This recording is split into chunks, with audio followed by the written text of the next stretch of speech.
Alright, so I'm back. This lecture is probably not going to take all that long, but the biggest thing I want to go over in this section is the motivations for why people are moving west. Kind of mentioned earlier in the preview some of those, but we're going to go into a little bit more detail. Alright, so motivations.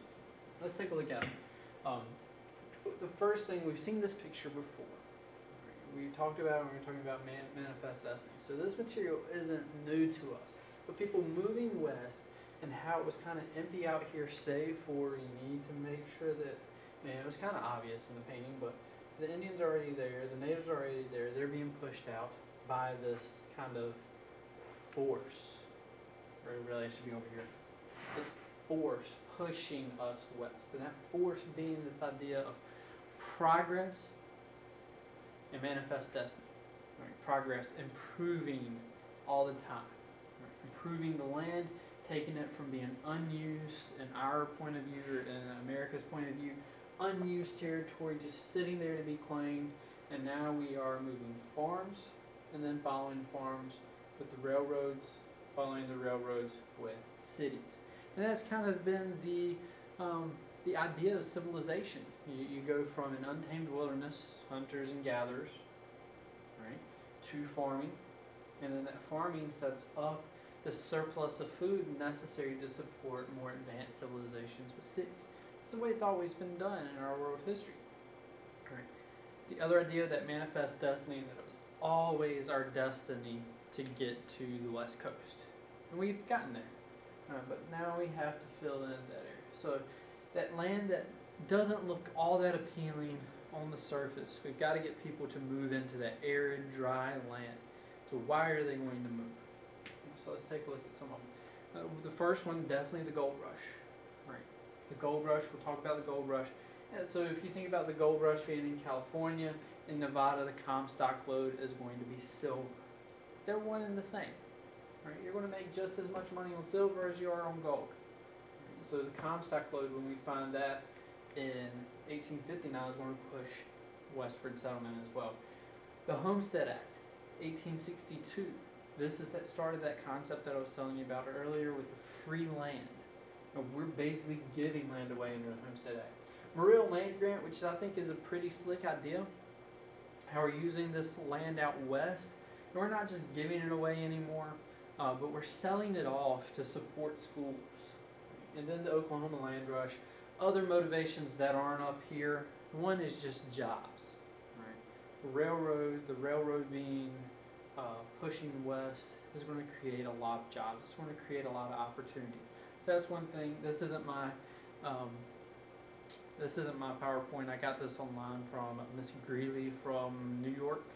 And she does a pretty good job, but there are some things that I think she left out of here. The railroad jobs, just jobs in general, are going to be a big thing. Other people, you are going to have people that are going to move for adventure, and the ne'er-do-wells who are moving to escape something. Right? So that's always in the back of the mind there. The Oregon Trail is also going to be a big path westward. This is from my youth. This is the first computer game, video game I remember playing is Oregon Trail. In third and fourth grade, we would go to the computer lab, and they would just put this little floppy disk in there, and we would travel the trail all the way to Oregon. You would put your family's name in there. Half of them would die of some disease or fall off of the boat when you went across the river. That kind of illustrated the dangers, and that's one thing I'm going to have you brainstorm in class. What are the dangers that people are taking upon themselves to get out west? The Oregon Trail kind of highlights that as well. It is not an easy trip. You're traveling by wagon or more often by foot. If you're lucky enough to have a horse, you'll be traveling by horse. Incredibly dangerous, the different points, the rivers, crossing the mountains.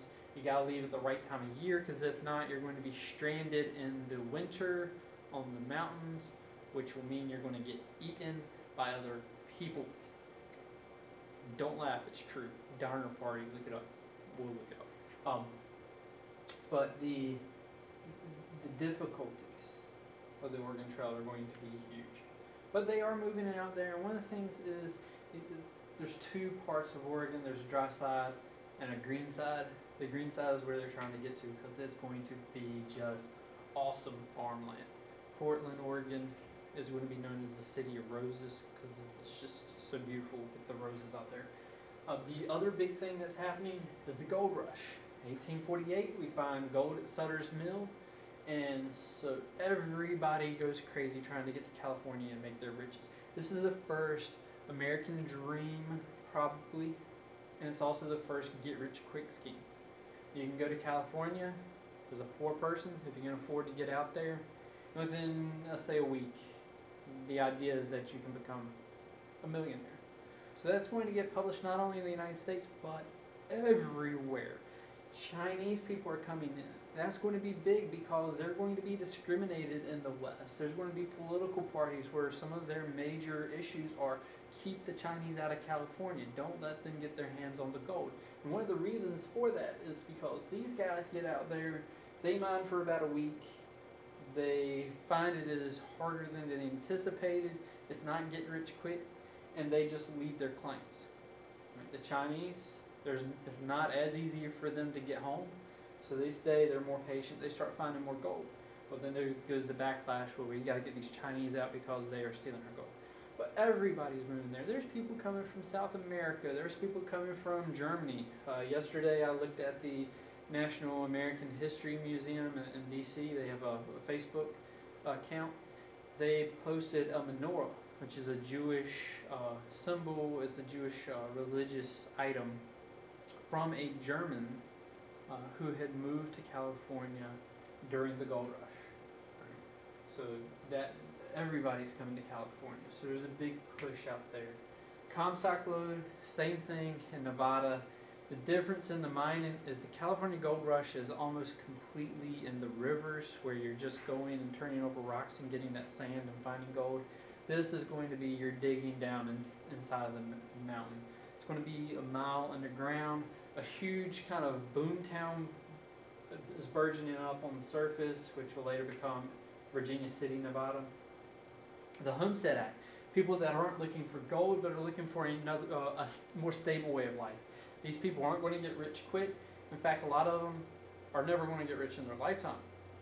They're just trying to not be poor anymore. They're trying to make it on their own. So we need this West settled. And remember, this is in 1862 that this passes Congress. So this is going to have a very unionist type of wordage. Right? And we'll take a look at that in a second. Right? But there's going to be 160 acres of land for every homesteader. So if you want to move out to the west, you can move out there, you claim your piece of land, you get 160 acres of land, which is, we'll talk about the size of that in a second. It's very, very interesting, the size of the land. But the only conditions is you have to be 21 years old, the head of the family. Okay, so even if you're 18 and your father has passed away young, and you are providing for your family, you can get your own land.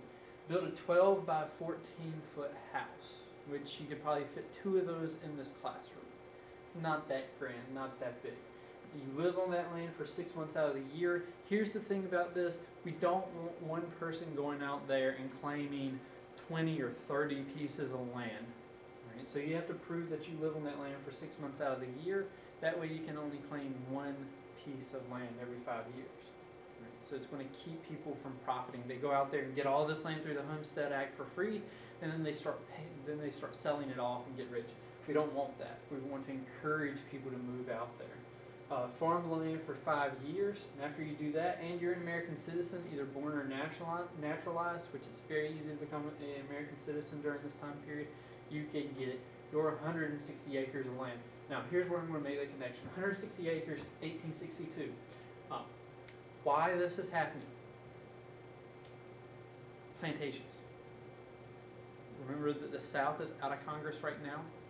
This is a Northern Congress saying, well, even if we don't abolish slavery, we want to make sure that slavery doesn't push into Kansas, Nebraska, Utah, Wyoming. So 160 acres of land is going to be enough for a family of 6, 7, 8 to live off of comfortably, but it is not going to encourage plantation agriculture. The land, the conditions of the land out there, to have a plantation, you're going to need about 800 acres of land to be profitable. So this is going to limit that. a master stroke of Congress doing what they want to and preventing the western spread of slavery, even if the Emancipation Proclamation or the 13th Amendment isn't even passed. This is probably one of my favorite acts, is the Morrill Land Grant, because we're no longer giving away this land. This is going to be a little after the Homestead Act. We're going to have money paid through this, but what the federal government is going to do is essentially going to break up the American West. All the territory that we're not giving away through the Homestead Act, we're going to have that left over. Right? And what they're going to do is they're going to break it up, and they're going to give each state a little bit of land. So North Carolina gets a little bit of what will become Wyoming. Right? Those states then sell off that land, right, to settlers. Right? So Joe Harrison goes to Wyoming. He buys a 240-acre plot of land. That money goes to the state of North Carolina. Now, the state of North Carolina has to do something with that money. They have to invest it in an educational institution, a college, that deals with technology, agriculture, engineering. These are where you want to get what's called the land grant universities. Each state has one. Right? Even Puerto Rico, I believe, has a land grant university. But what it is that money from Morrill Land Grant funds those colleges. Now, this is where the UNC state rivalry comes about, because at first it looks like the Morrill Land Grant University money is going to go to UNC, and they'll become the land grant university for North Carolina. However, the state legislature decides that they need a separate college other than UNC, and that money goes to NC State. That's how you get the state versus Carolina rivalry. Farmers, because this is going to be a farming college, engineering college, whereas UNC is more liberal arts. So that's why I think this is kind of the most interesting one. And like I said, this is going to create at least 100 colleges, well, close to 100 colleges. You got to remember, this is also the Jim Crow, so you're going to have separate but equal. Right? So NCA&T is going to be the separate but equal land grant university for North Carolina. And this is just a picture of all of them. Even though they don't have NCA&T up here, there's there. You have the University of Florida, but you also have Florida A&M. That's just kind of a more simplified version. But you see that they're in every state. Indian Territory. Once we get most of the West settled, we have the Indian Territory left over. And it's kind of broken up into these big Indian reservations. However, they're not living on all that land, so we're again seeing it as unused. So what does the federal government decide to do? As we're going to see in the Native American Wars, they take these reservations that they promised to the natives and they shrink them once again. So the Choctaw end up not having all this territory. They'll probably have that much. That means all of this territory is left open. So, what's a fair way to figure out who gets this land? Well, we're going to have a race. Right? We have the Oklahoma land rush. And what's happening here is that everybody who wants land in Oklahoma goes to Oklahoma with their family, and they scout out the land that they want. There's a few things that you're going to want to take a look at. You want to find a piece of land on the river, right, with a stand of wood. The reason why you want it on the river is obvious. You want to have water on your land. The other reason why you want trees, one is that you can build a house without having to build it out of grass. Right? Just ask the three little piggies how that worked out. But the other big thing about that is you don't want to have to continually burn cow paddocks, which is a major source of fuel for people in the American West, is cow paddocks. There's a lot of grass in there and it burns really well. All right, so that's another thing. You want the wood and you want water. You want relatively flat land too. So people go out there and scout. Remember, this is land basically going to be given away dirt cheap. All right, and on the day of the sale, everybody lines up with their fastest horse or wagon, and all of a sudden a cannon goes off. Everybody rushes out there to claim their land. They have a flag, and when they get to their piece of land, they put it in the ground. This is my land. Right, I claim it. I stuck my flag into the ground here. This is my land. Well, that works all fine and well. The people that left the boom of the cannon were the boomers, Oklahoma boomers. However, Oklahoma's football team, the University of Oklahoma, their football team is called the Sooners. All right? And they would have gotten a false start flag. I know it's a terrible joke, terrible pun, but it's kind of true. The Sooners, right, boomers, people that left at the boom of the cannon, the Sooners went too soon, and they went too soon intentionally. The Sooners, they camped out in the woods while everybody else was lining up on the line. When they heard the cannon, they just walked out and leisurely put their flag into the ground and say, hey, keep going. This is mine. This is my land. Keep going. Bye-bye. So they kind of cheated. But they still got their land. So this is where you had the rivalry of boomers versus Sooners, and the Oklahoma University is going to be called the Sooners.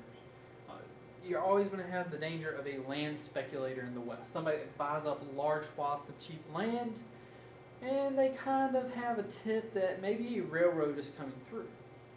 And if the railroad comes through your land that had been 10 cents an acre is going to sell for $1 an acre.